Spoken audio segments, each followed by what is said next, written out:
கோயம்பேடு பேருந்து நிலையத்தில் பயணியிடம் செல்போனை பறித்துக் கொண்டு ஓடிய நபரை போலீசார் பிடித்து விசாரணை நடத்தினர்.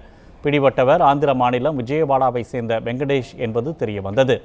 அவர் கொடுத்த தகவலின் அடிப்படையில் மேலும் 4 பேரை போலீசார் கைது செய்துள்ளனர். அவர்களிடம் நடத்திய விசாரணையில் சென்னையை சேர்ந்த ஒருவர் ஆந்திராவிலிருந்து தங்களை அழைத்து வந்து கோயம்பேடு உள்ளிட்ட பகுதிகளில் செல்போன் திருட்டில் ஈடுபட வைப்பதாக கூறியுள்ளார்.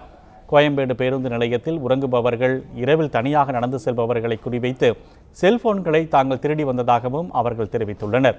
திருடி கொடுக்கும் ஒரு செல்போனுக்கு அந்த சென்னை நபர் தலா 500 ரூபாய் பணம் கொடுப்பதாகவும், ஒரு நாளைக்கு ஒரு நபர் 5 செல்போன்களையாவது திருடி கொடுக்க வேண்டும் என்று தங்களுக்கு இலக்கு நிர்ணயிக்கப்பட்டிருப்பதாகவும் அவர்கள் கூறியுள்ளனர்.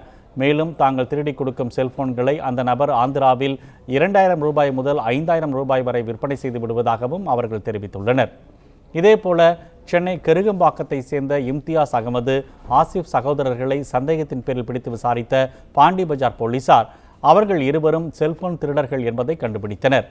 அவர்களை கைது செய்த போலீசார் அவர்களிடமிருந்து 40 செல்போன்கள், 5 சவர நகைகளை பறிமுதல் செய்தனர்.